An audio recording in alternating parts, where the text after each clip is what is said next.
Alléluia. J'aimerais que nous puissions chanter.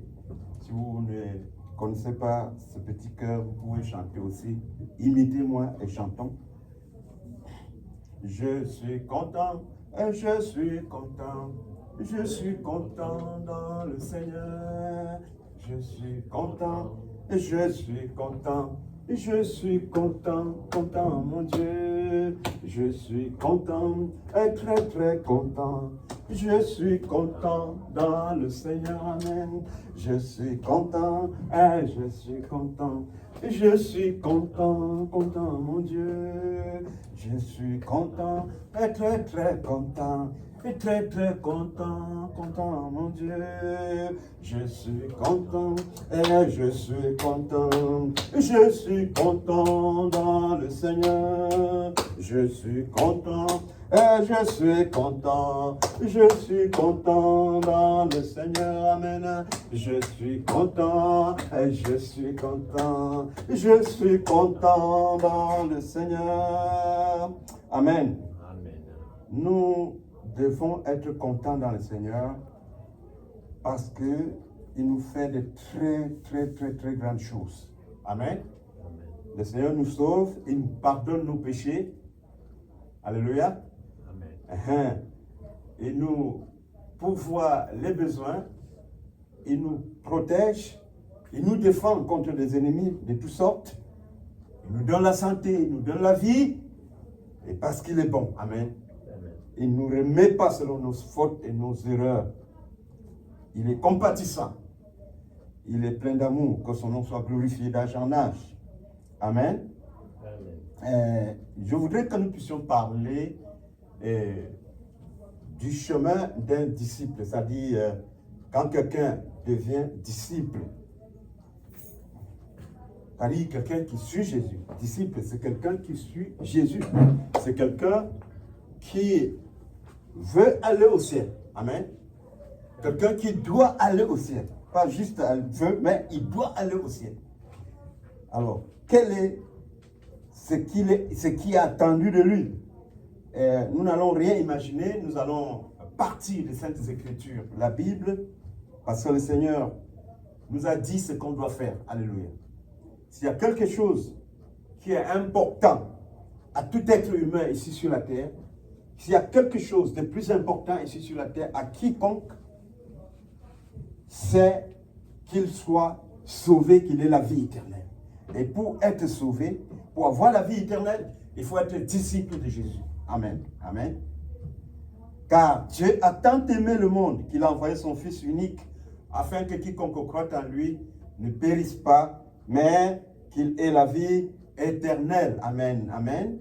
Ça, c'est la déclaration de l'évangile au chapitre 3, verset 16, évangile de Jean. Que Dieu a tellement aimé le monde qu'il a envoyé son Fils unique afin que quiconque croit en lui ne périsse pas, mais ait la vie éternelle. J'aimerais que nous lisons d'abord quelque chose dans l'Ancien Testament. Dans l'Ancien Testament, dans Exode au chapitre 19, je voudrais que nous puissions comprendre quelque chose là-bas. À partir de là, nous allons voir la suite. Exode chapitre 19. Au 3e mois, après que les enfants d'Israël furent sortis du pays d'Égypte, ils vinrent en ce jour-là au désert du Sinaï. Étant partis de Rifdim, ils vinrent au désert de Sinaï et ils campèrent dans le désert et Israël campa là vis-à-vis de la montagne. Et Moïse monta vers l'Éternel, le Dieu d'Israël. Et l'Éternel l'appela de la montagne en disant, tu parleras ainsi à la maison de Jacob et tu déclareras ceci aux enfants d'Israël. Vous avez vu ce que j'ai fait aux Égyptiens et que je vous ai porté sur des ailes d'aigle et que je vous ai fait venir vers moi. Maintenant donc, si vous m'obéissez véritablement, amen, si vous écoutez ma voix, si vous gardez mon alliance, alors vous me serez d'entre tout le peuple un trésor particulier, car toute la terre est à moi. Et vous me serez un royaume de sacrificateurs, une nation sainte. Voilà les paroles que tu diras aux enfants d'Israël. Et quelque part, si nous lisions un peu plus loin, nous allons voir que Dieu explique que tous ces autres peuples-là, les Sidoniens, hein, les Adoniens, hein, les Amoriens, tous ces peuples-là, Dieu les a abandonnés parce qu'ils avaient des pratiques qui ne lui sont pas agréables. Amen. Amen, amen. D'où l'évangile qui dit, venez à moi, vous tous qui êtes fatigués et chargés, et je vous donnerai du repos. La Bible dit que quiconque s'approche de Dieu par Jésus reçoit la rémission de ses péchés. Parce que la Bible nous fait aussi comprendre que tous ont péché et sont privés de la gloire de Dieu. Et dans Matthieu chapitre 3, nous allons lire aussi un passage là-bas dans Matthieu chapitre 3 qui va nous aider. Matthieu chapitre 3.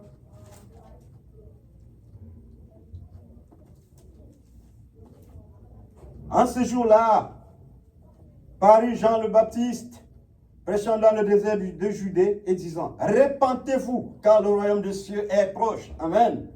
Car c'est ici la voix de celui qui avait été annoncé par le prophète en disant, voilà voix de celui qui crie dans le désert, préparez le chemin du Seigneur, redressez ses sentiers. Or, ce Jean avait un vêtement de poil de chameau et une ceinture de cuir autour de reins. Il se nourrissait des sauterelles et des miels sauvages. Alors tous les habitants des environs de Jérusalem, de la Judée et de tous les environs du Jourdain venaient à lui et, confessant leurs péchés, ils se faisaient baptiser par Jean dans le fleuve du Jourdain. Amen. Nous voyons que le péché a mis une distance entre l'homme et Dieu. Les fautes, l'homme est coupable et la faute amène l'homme loin de Dieu. L'homme devient comme ennemi de Dieu. Et la Bible nous demande ici que quand nous croyons au Fils de l'homme, quand nous voulons aller au ciel, amen, la Bible nous dit, répentez-vous, alléluia, en vue du royaume des cieux, parce que le royaume des cieux est proche. Nous sommes appelés à nous repentir. Amen, amen, amen. Amen. La Bible dit, confessant leurs péchés, ils se faisaient baptiser par Jean dans le fleuve du Jourdain. Amen. Confessant leurs péchés, j'ai forniqué, je ne forniquerai plus. Seigneur, aie pitié de moi. J'avais triché, j'ai commis adultère. Seigneur, je ne veux plus. Pardonne-moi, Seigneur. Je ne veux plus moi commettre de bêtises, je vais aller au ciel. Je volais, j'ai détourné, je ne veux plus le faire. Seigneur, pardonne-moi. La Bible dit qu'ils confessaient leurs péchés. Amen. Et confessant leurs péchés, ils se faisaient baptiser dans le fleuve Jourdain. Or, la Bible nous dit dans 1 Jean chapitre 5, verset 19, que toute la terre est soumise à la puissance du mal. La terre est pleine du mal, de ténèbres, des actes, c'est-à-dire des actes terribles, des offenses. C'est pour cela que quand les gens venaient beaucoup devant Jean là, il a dit à beaucoup de gens, race de vipères, qui vous a appris à fuir la colère de Dieu est venue. Produisez alors le fruit digne de la repentance. Comme vous êtes venus là, faites maintenant comme des gens qui ont changé. Hein, ne regardez plus les femmes des gens. Même comme les gens marchent nus, elles marchent presque nus là. Hein? Ça c'est un exemple. Hein? Donc quand tu sers les gens là, le Seigneur t'a donné un travail, tu sers les gens dans un bureau là. Tu ne dois pas attendre qu'on te donne quelque chose. Ou même quand on te donne, ne prends pas. En Afrique. Ou tu vois une vieille maman là même dans l'autobus, tu lui cèdes ta place. Ou même une femme grosse, tu lui donnes sa place rapidement. Parce que c'est ce que l'Éternel veut. Amen. Mais avec les enfants, tu la considères comme ça. Amen. Ah oui. Répentez-vous. Produisez alors le fruit digne de la repentance. On doit produire le fruit digne de la repentance. Excusez-vous lorsqu'il y a quelque chose rapidement. Voilà. Amen. Amen. Oui. Produisez alors le fruit digne de la repentance. Faites à autrui ce que vous voulez qu'on vous fasse. Et le Seigneur le dit dans Matthieu chapitre 7, verset 12. C'est la loi et c'est les prophètes. Que Dieu a passé du temps à envoyer les prophètes, à envoyer les commandements, à envoyer la loi. Pourquoi? Pour que tu puisses faire à ton prochain ce que tu désires qu'on te fasse. Amen. Donc quand tu vois la fille de quelqu'un en route, tu dois savoir que c'est la fille de quelqu'un. Ça, c'est comme ça, une fille de quelqu'un. Tu considères que ma fille même, ou ma soeur, alléluia. Amen. Hey, c'est ça. Il dit, faites à autrui ce que vous voulez qu'on vous fasse. C'est la loi et c'est les prophètes. Le Seigneur dit beaucoup de choses. Amen. Il dit que pardonnez. Amen. Il a dit ça, non? Il dit que pardonnez. Vous avez appris qu'il a été dit, dent pour dent, œil pour œil. Mais moi, je vous dis, hein? Pardonnez, aimez vos ennemis, hein? Priez pour ceux qui vous persécutent. Amen. Ça, ce sont les fruits de la repentance. C'est que là où le Seigneur veut nous amener. Amen. Nous, s'ils ne sont pas vraiment là, on doit prier pour être là-bas. Alléluia. Que le Seigneur nous aide. Amen. Il dit que, priez même pour ceux qui vous persécutent. Que le Seigneur ouvre les yeux, ils ne comprennent pas ce qu'ils font. Et si jamais ils se repentent, tu seras très heureux. Et puis, quand il parle beaucoup de choses, il dit que cherche d'abord le royaume des cieux et sa justice. Les autres choses te seront données. Amen. Et rassurez-vous quand les gens parleront du mal de vous. Alléluia. Toutes sortes de mensonges sur vous à cause de mon nom. Réjouissez-vous et soyez dans l'allégresse parce que votre récompense sera grande dans les cieux. Amen, amen. Donc tout ça pour nous éclairer. Parce que le Seigneur, il n'est pas venu, la foi chrétienne n'est pas, en Jésus n'est pas un rituel. Hein? Tu fais un rituel, tu pars, tu continues à mener ta vie comme Dieu. Non. La foi en Christ entraîne un changement. Amen. Une repentance. Alléluia.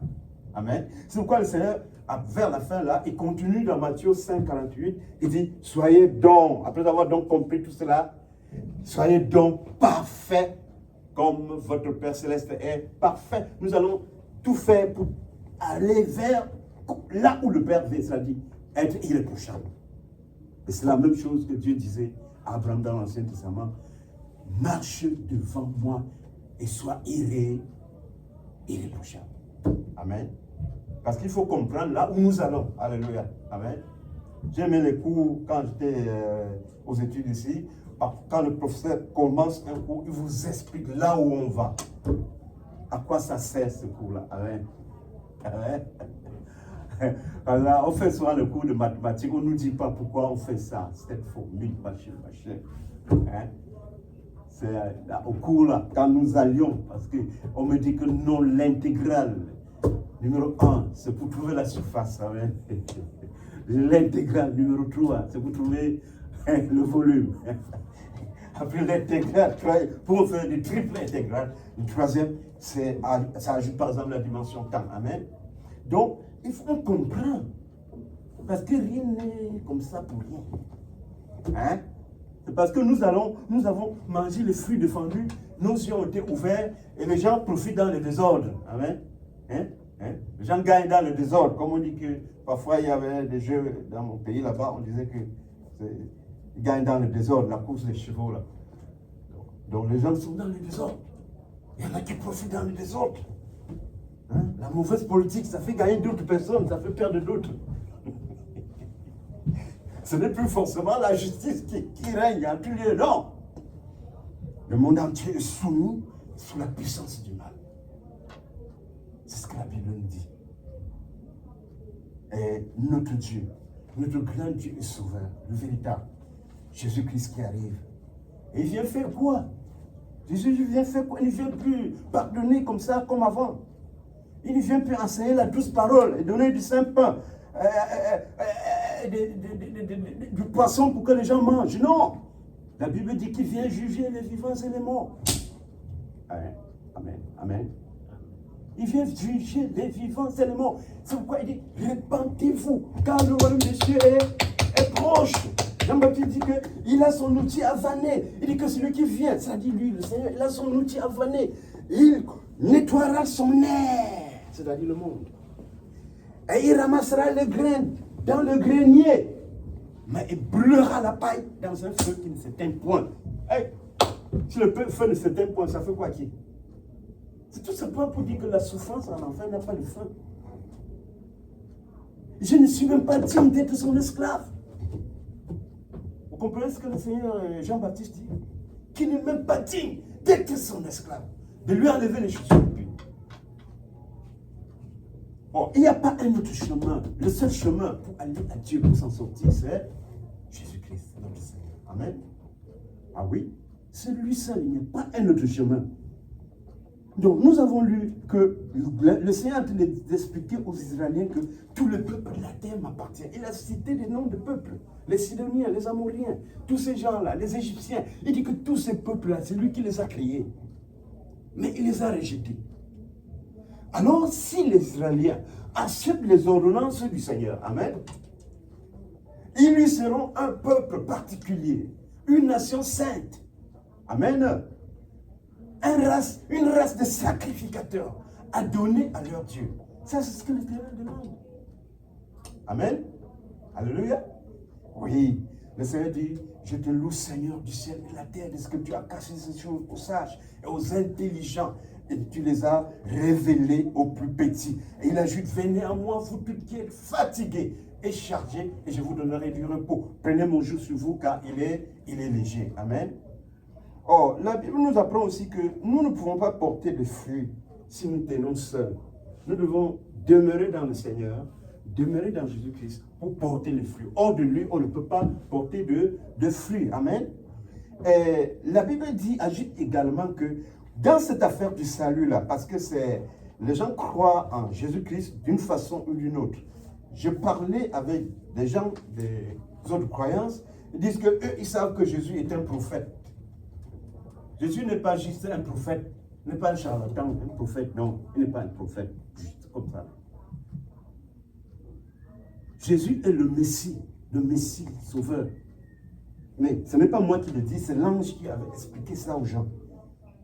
Quand il naissait, les anges ont expliqué aux gens qui était Jésus. Et si vous voulez, là, je vais encore relire ça ici pour que celui qui ne le retient pas, n'a pas retenu la fois passée, puisse retenir. Les anges avaient expliqué aux gens qui est Jésus. Ce n'est pas nous qui devons dire qui est Jésus, mais c'est les anges, c'est le ciel. C'est Dieu qui dit qui est Jésus. Et nous croyons seulement. Amen. Dans Luc chapitre 2, au verset 11, nous comprenons ce que le Seigneur a dit là-bas. Parce que les gens là n'étaient pas assez instruits. C'est aujourd'hui, dans la ville de David, un sauveur qui est le Messie. Le Seigneur vous est né. Amen. On dit il est le sauveur. Il est le Messie. Et il est le Seigneur. On conclut en disant qu'il est le Seigneur.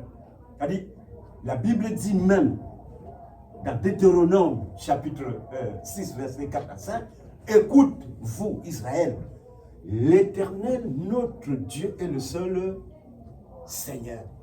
Amen. Vous comprenez? Hein? Oh, l'Éternel n'est pas quelqu'un qu'on voit, ce n'est pas un être physique. Le Tout-Puissant, là, n'est pas un être physique. Oh, cela nous ramène à ce qui avait été annoncé par le prophète Ésaïe. Dans Ésaïe, au chapitre 8, je vais lire ici quelque part, Ésaïe chapitre 8, pour que nous puissions comprendre. Parce que si tu ne comprends pas bien Jésus, tu ne peux pas l'aimer.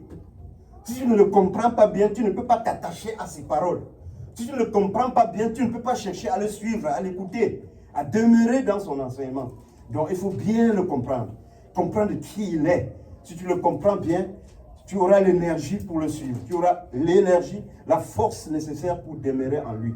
Dans Ésaïe au chapitre 8, verset 14, il dit, c'est pourquoi le Seigneur lui-même vous donnera un signe. Voici, ça c'est Ésaïe chapitre 7, verset 14. Voici la Vierge enfantera, elle sera enceinte, elle enfantera un fils, et on lui donnera le nom de Dieu avec nous. Ça dit Emmanuel, ça dit Ésaïe chapitre 7, verset 14. Chapitre 8 maintenant, le verset 14. On dit, il sera un sanctuaire, mais aussi une pierre d'achoppement et une pierre de chute pour les deux maisons d'Israël. Un piège, un filet pour les habitants de Jérusalem. On dit que cet homme-là, cet enfant-là, qui va naître d'une vierge, hein, amen, vierge, accouche un garçon. À cause de ce qu'il fait, on va dire, voilà, non, c'est Dieu qui est là, c'est Dieu qui est là parmi nous. Il est Dieu parmi nous. À cause de ses actes. Parce que le nom de quelqu'un aussi correspond à ses actes. Amen. Et la Bible poursuit donc en disant dans Ésaïe chapitre 8 qu'il sera un sanctuaire, une occasion de chute, une pierre d'achoppement pour les deux maisons d'Israël. Amen, amen, amen, amen. Un filet pour les habitants de Jérusalem. Plusieurs y trébucheront et tomberont, et ils se briseront, ils seront enlacés et pris. On dit que, revenons maintenant dans le livre de Luc. Dans le livre de Luc, chapitre 2 toujours. Nous allons entendre ce qu'un papa, c'est-à-dire un papa qui était rempli de l'Esprit de Dieu. C'était comme un prophète, il s'appelait Siméon. Au moment où les parents de Jésus ont amené l'enfant le 8e jour au temple pour faire à son égard se coordonner la loi, c'est-à-dire le circoncis et donner son nom, le papa là, le Saint-Esprit lui a dit monte au temple. Le Messie est au temple. Parce que lui, le Seigneur l'avait dit depuis que, comme tu es vieux là, depuis vieux là, tu ne peux pas mourir maintenant. Tu vas voir le Messie avant de mourir. Amen. Alors le jour là, le Saint-Esprit a dit monte maintenant au temple. Il est là, on l'a amené. Il est monté au temple. Il a rassemblé toutes ses forces. Il est arrivé au temple. La Bible nous dit, et nous allons lire ce que le papa là a dit. Ce que le papa là a dit, le verset 28. Il prit entre ses bras le petit enfant et bénit Dieu et dit, Seigneur, tu laisses maintenant aller ton serviteur en paix, selon ta parole, car mes yeux ont vu le salut. Il appelle Jésus-Christ et le salut. Amen. Et si nous lisions dans l'Ancien Testament, dans le psaume chapitre 27, verset 1, on dit que l'Éternel est le salut. Amen. Mon salut, c'est l'Éternel. C'est l'Éternel même qui est le salut. C'est-à-dire la vie. Il dit, je suis le chemin, la vérité et la vie. Il dit, car mes yeux ont vu ton salut, lequel tu as préparé à la face de tous les peuples. Une lumière pour éclairer les nations et la gloire d'Israël, ton peuple. Et Joseph et sa mère étaient dans l'admiration des choses que ce papa disait de lui. C'est-à-dire le père, Joseph, et Marie étaient étonnés d'entendre ces choses que le vieux là était venu dire. Amen, amen. Amen. Et Simon les bénit. Simon les a bénis tous. Et a dit, c'est-à-dire le vieux papa là, et il a dit à Marie sa mère, voici cet enfant a été choisi pour le relèvement et la chute de plusieurs en Israël. Et c'est un signe qui provoquera la contradiction. Alléluia. Et il dit que les gens vont être contre lui.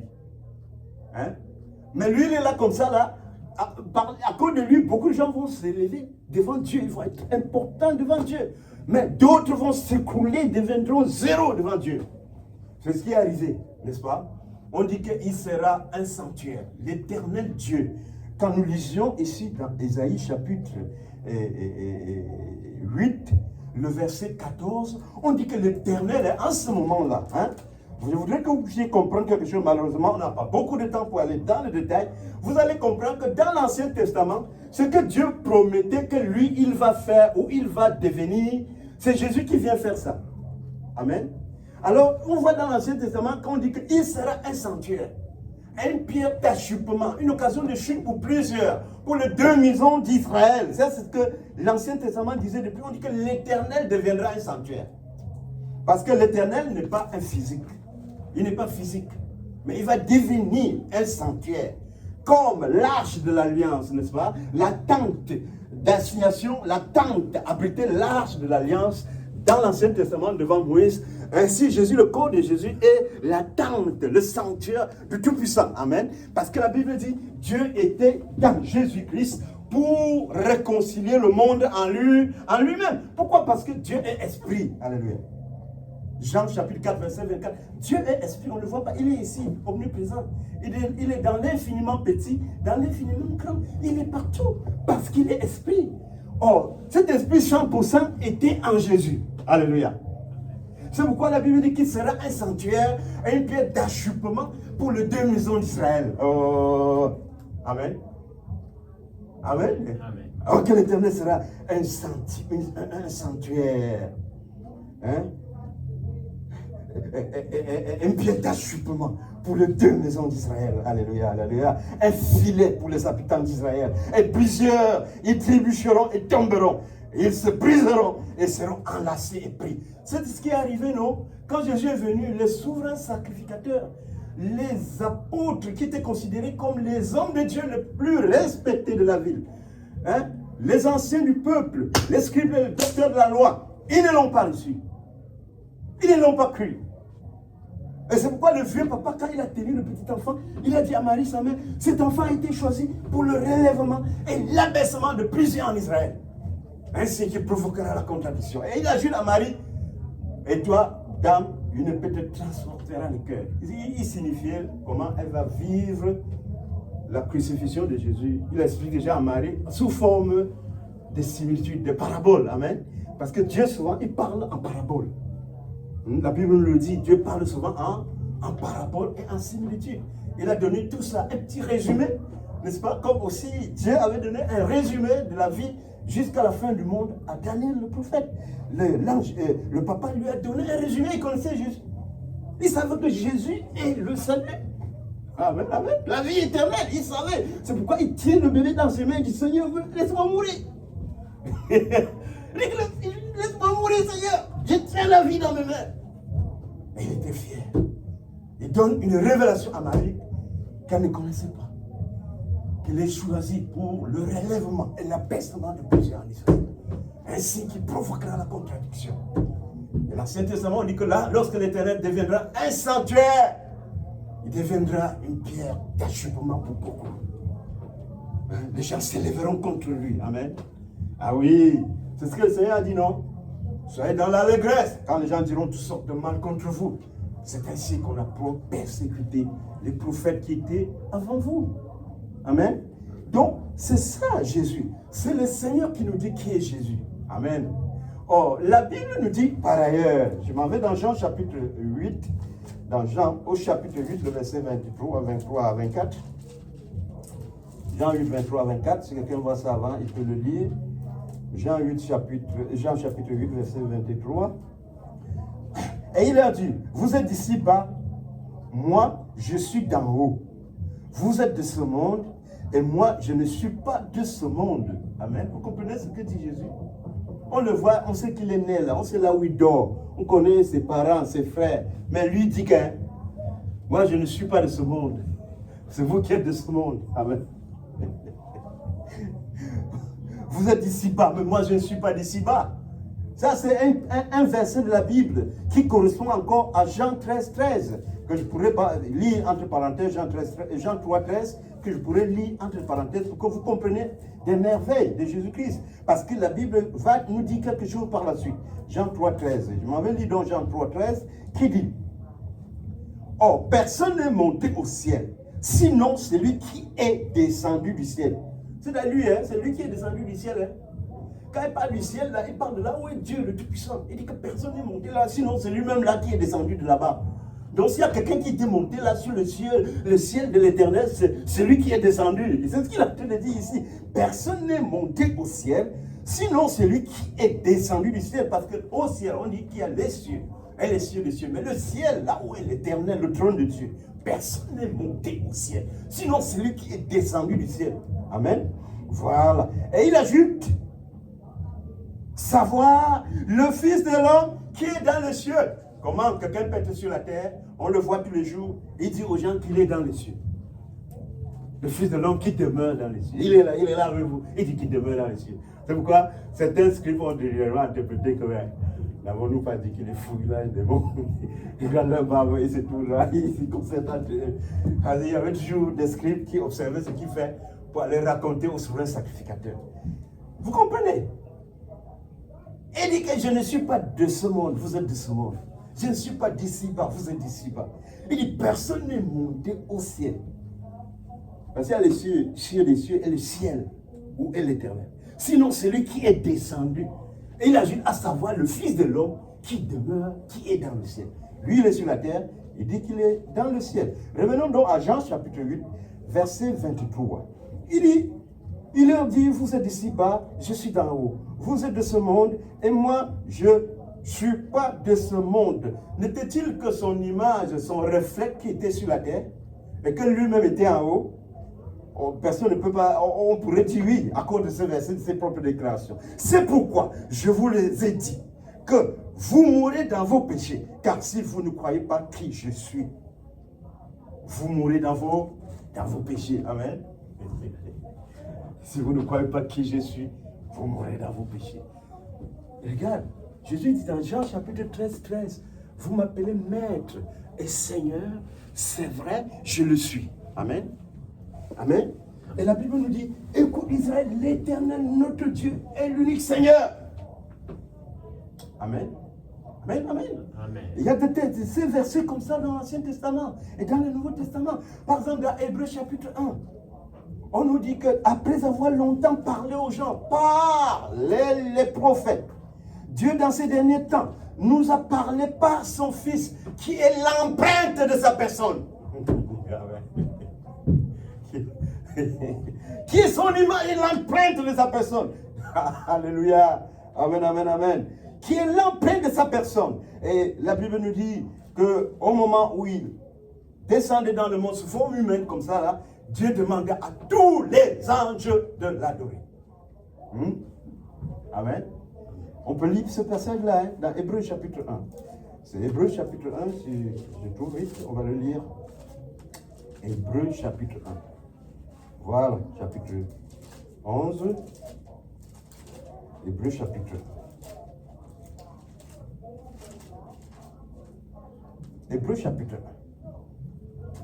Dieu, ayant autrefois parlé à nos pères, à plusieurs reprises et à diverses manières par des prophètes, amen, nous a parlé en ces derniers temps par son Fils qu'il a établi héritier de toutes choses, par lequel aussi il a fait le monde, et qui, étant la splendeur et sa gloire et l'empreinte de sa personne, et soutenant toutes choses par la parole de sa puissance, ayant opéré par lui-même la purification de nos péchés, s'est assis à la droite de la majesté divine dans les lieux très hauts, ayant été fait d'autant plus excellent que les anges, qu'il a hérité d'un nom plus excellent qu'eux.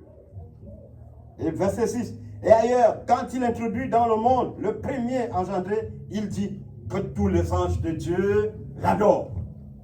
Et Matthieu chapitre 4, la Bible dit, tu adoreras le Seigneur ton Dieu et tu le serviras lui seul.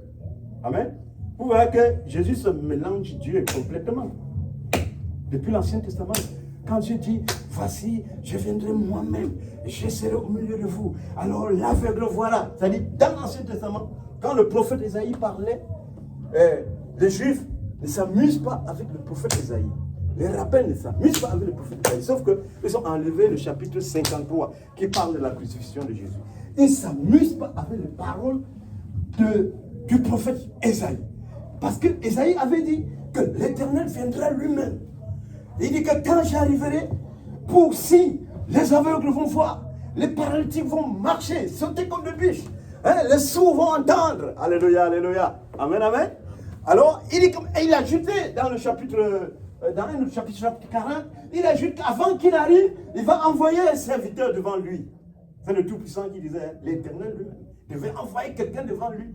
La voix de quelqu'un qui va crier dans le désert, aplanissez le chemin du Seigneur. N'est-ce pas, nous venons d'entendre Jean-Baptiste qui était dans le désert et criait, il disait que c'est lui qui vient là. Lui, il n'est rien. C'est lui qui vient là. Il est tellement puissant qu'il ne peut même pas être son esclave. Hein? Voilà, il nettoiera le monde, il brûlera la paille dans un feu qui ne s'éteint point, mais il gardera le grain dans le grenier. C'est-à-dire, il va rassembler les bonnes personnes qui seront à lui, ceux qui sont repentis. Les gens qui ont confessé les péchés sont repentis. Les gens qui sont devenus disciples de Jésus-Christ, il va les amener au ciel. Mais les autres, il va les mettre dans un enfer dont la souffrance n'aura pas de fin. Et Jean-Baptiste disait cela. Il dit que je ne suis pas digne. Il vient après moi, je ne suis pas digne de porter ses souliers, de lui enlever les chaussures aux pieds. Et quand il a vu Jésus venir le lendemain, Jean chapitre 1, verset 29, il dit, voici l'agneau de Dieu qui ôte le péché du monde. C'est celui dont je vous parlais. Moi, je vous ai dit, il était avant moi. Oh, Jean était son grand frère, son aîné. Il dit, lui, il existe avant moi. Ah ouais. Il dit qu'il existe avant moi. Alors nous continuerons ainsi dans notre Jean au chapitre 8. Dans le Jean chapitre 8, ce que Jésus va dire par la suite qui est important, que vous voulez que nous puissions comprendre, et tout homme doit croire, doit comprendre cela. S'il doit être sauvé, il doit comprendre ça. Si tu es sauvé, ça veut dire que tu as compris ça. Car c'est pourquoi je vous dis que vous mourrez dans vos péchés. Car si vous ne croyez pas qui je suis, vous mourrez dans vos péchés. Amen. On ne veut pas seulement croire que Jésus est le Messie sans quand même comprendre ce que ça veut dire le Messie. Le Messie veut dire Dieu dans l'être humain, un être humain, Dieu. C'est-à-dire, dans l'être humain là, il y a Dieu en lui. Amen. Dans l'entendement des Saintes Écritures, des rabbins, des Juifs, des souverains sacrificateurs. C'est pour cela que lorsqu'on avait appelé Jésus, on lui a posé la question, es-tu le Messie? Dès qu'il a dit oui, ils ont dit tu blasphèmes. Tu te fais Dieu. Et ils l'ont condamné à mort. Parce que le Messie veut dire un homme en qui est Dieu, Dieu tout-puissant lui-même. On lui posait la question pourquoi? Parce que quand Isaïe avait dit, quand je viendrai, les aveugles vont voir, les paralytiques vont marcher, les sourds vont entendre. Et que Jean lui-même envoie encore les nouvelles pour dire, mais rassure-nous, rassure-nous. Il a dit, mais voyez-vous, regarde, allez dire à Jean, les aveugles voient, les paralytiques marchent, hein? Les sourds entendent, l'évangile est annoncé, et même les morts ressuscitent. Parce que Jean lui avait dit, es-tu vraiment celui-là dont on parle? Il a rassuré. Alors ça faisait travailler l'esprit des souverains sacrificateurs, des scribes, et ils ne voulaient pas, ils ne croyaient pas. C'est pourquoi ils lui ont posé la question. Es-tu le Messie? Parce que c'était là le problème. Es-tu le Messie? Non, c'est-à-dire Dieu. Dans un corps humain, Jésus dit, oui, tu l'as dit. Il a déchiré ses vêtements. Je pense qu'il ne croit pas. Il connaît son père, il n'est rien. Il ne connaît même pas l'écriture. Il connaît sa mère, il ne faut rien. Peut-être il pensait que le Messie devait être sorti de eux, les souverains sacrificateurs. Dis non, tu blasphèmes. T'es un homme, tu te fais Dieu, tu vas mourir.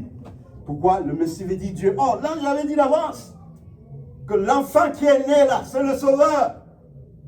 Et la Bible le dit dans Ésaïe 43, verset 11. Il n'y a point de Sauveur en dehors du Tout-Puissant, l'Éternel lui-même.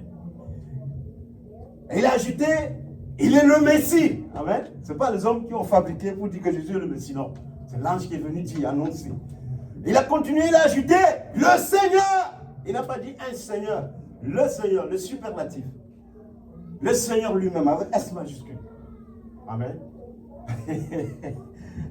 C'est pourquoi celui qui ne croit pas qui je suis meurt dans ses péchés. On lui dit, qui es-tu? Il dit, celui dont je vous parle dès le commencement. Oh, dans la Bible, il y a deux commencements. Le commencement de Genèse chapitre 1, verset 1. Le commencement de Jean chapitre 1, verset 1. Mais quand Jésus parlait ces choses, le livre de Jean n'était pas encore écrit. Il dit, moi je suis celui qui vous parle dès le commencement. Amen. Et c'est de la même manière qu'il a dit dans Jean chapitre 5.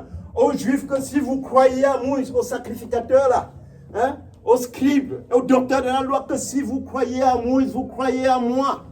Parce que Moïse a parlé de moi. Mais quand tu vas lire dans tous les livres de Moïse là, que ce soit Genèse, que ce soit Exode, Deutéronome, Nombre, Lévitique, tu ne verras pas où Moïse est en train de parler du Christ ou du Messie. Moïse parle seulement, et l'Éternel dit ça. Et l'Éternel dit ceci. Et l'Éternel. Et Jésus vient dire que Moïse parlait de lui. Et puis il ajoute les étonne, il dit que Abraham, votre père, lui il s'exclut, il n'est pas le fils d'Abraham. On le voit un jeune garçon, hein, parce que les scribes là, c'est des pères. 60, 70, peut-être comme ça là, des vieux, qui connaissent les écritures depuis là, qui sont là. Lui il est un jeune homme, à peine barbu. Il dit Abraham, votre père. Et lui il s'exclut, il n'est pas l'Abraham de père de tous les juifs. Il dit votre père, il s'exclut. A désiré voir mes jours. Et quand il a vu mes jours, il s'est réjoui. On dit, tiens, tu n'as même pas 30 ans. Tu dis que tu as vu Abraham. il enfonce le clou, il dit qu'avant qu'Abraham ne fût, je suis. Le verbe d'état. Hein? Je suis, il ne dit pas j'étais. Je suis. C'est-à-dire que même toi, tout là, il est toujours là. Hein?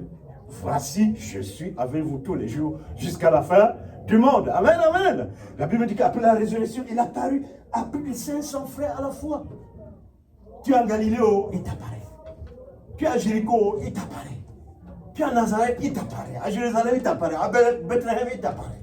Plusieurs frères à la fois. Voici, je suis avec vous tous les jours jusqu'à la fin du monde. Là où 2 ou 3 sont unis à mon nom, je suis au milieu d'eux. Amen. Ici, nous sommes déjà plus de 2. Dans tous les coins de la terre, au Brésil, aux Philippines, en Chine, partout, même en Union soviétique, les Russes, tout, dans tous les pays du monde, Norvège, les gens sont toujours réunis au nom du Seigneur en ce moment-ci.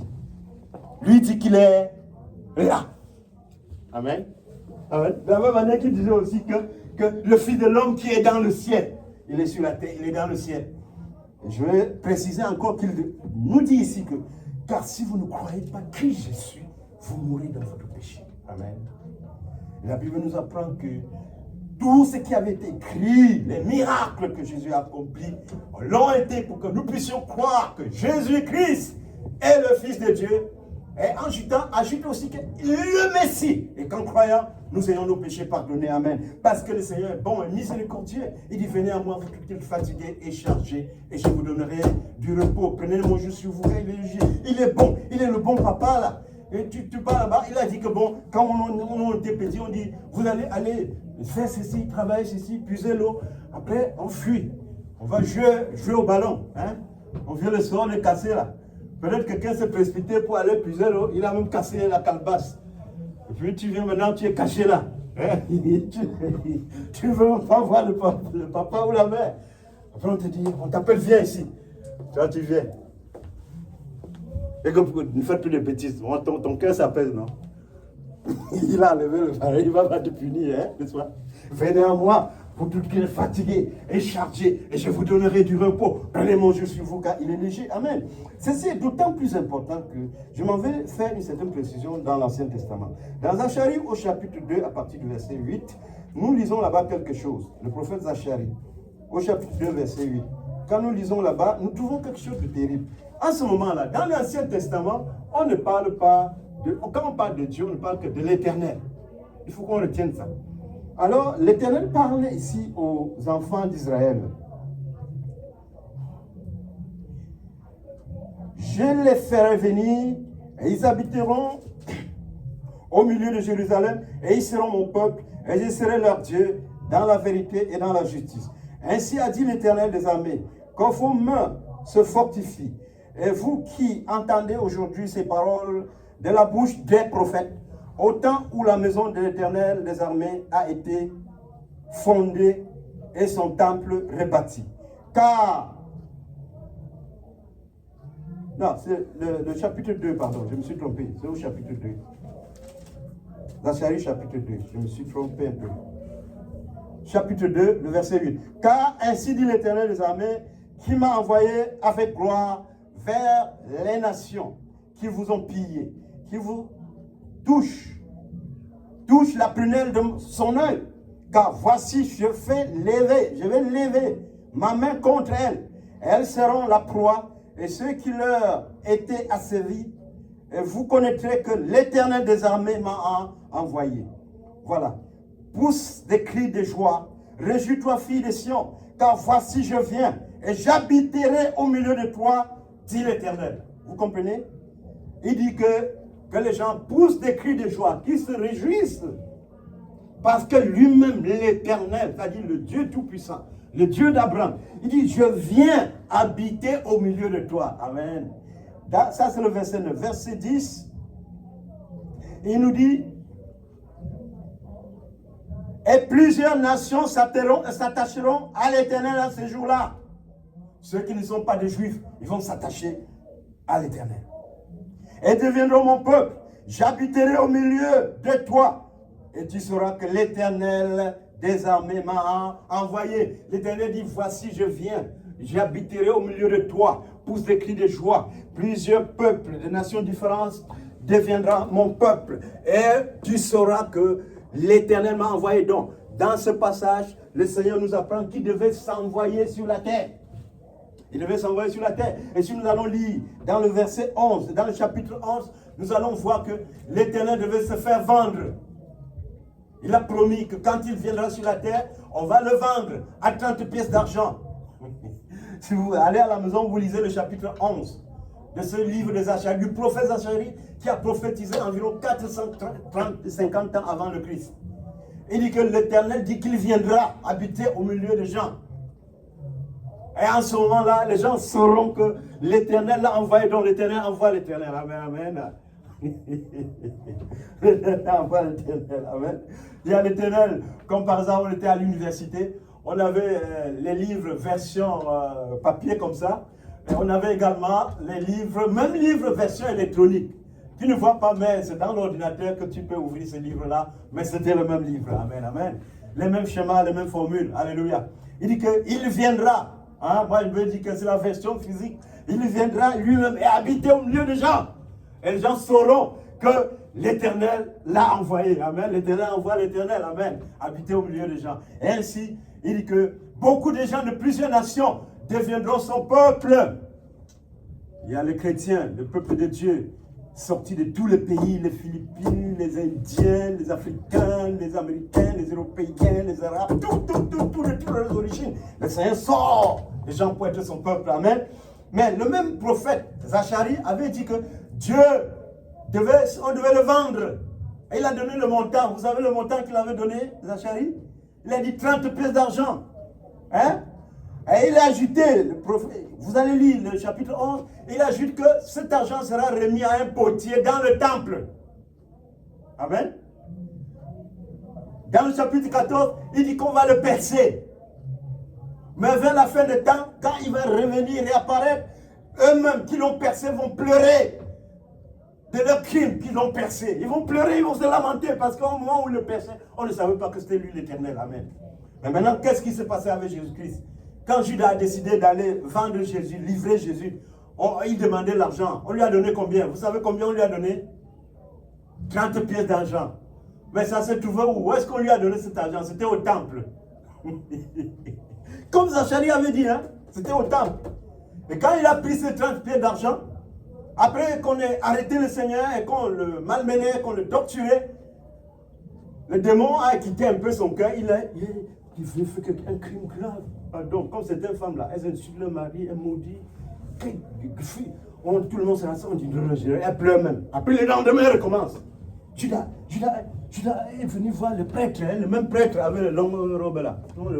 Dans le robe là, avec les 12 boutons. Le 33, c'est 33 boutons comme ça. Il dit que j'ai mal fait, j'ai livré un innocent. Pardon, non, prenez l'argent. Est-ce qu'ils ont le sentiment? Il fout le camp. Tant pis pour toi. Va en enfer, même au fond de l'enfer, ils s'en foutent. Oh Seigneur, délivre-nous du malin, amen. Pour qu'on ne tombe pas dans des pièges comme ça. Ils ont pris l'argent, qu'est-ce qu'ils ont fait avec l'argent? Comme l'argent est bon, ils ne veulent pas laisser l'argent, non?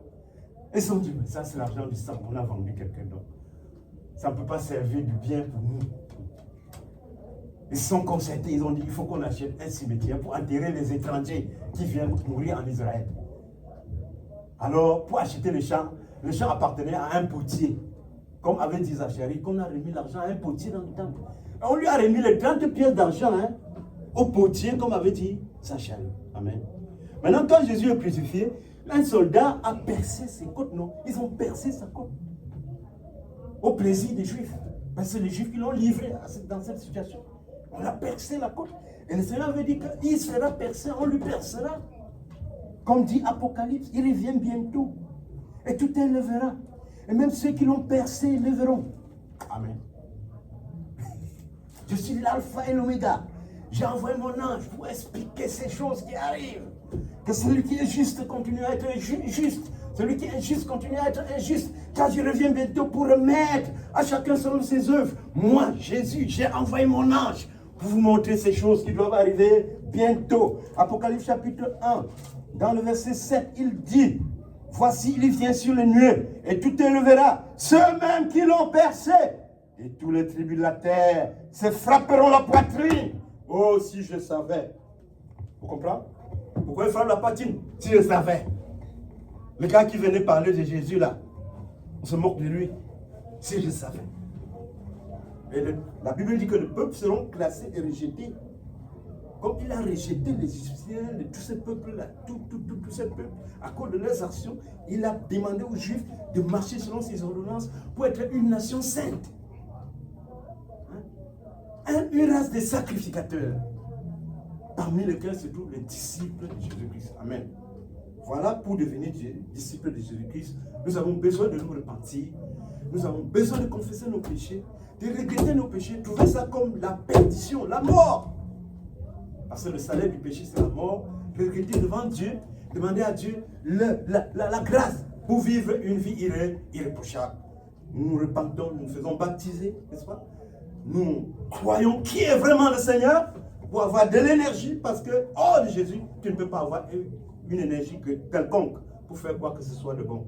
Que le Seigneur nous bénisse, que la gloire de Dieu soit la nôtre, que Dieu nous guide, qu'il nous ouvre davantage les yeux, qu'il nous maintienne en lui et qu'il nous protège de tout mal.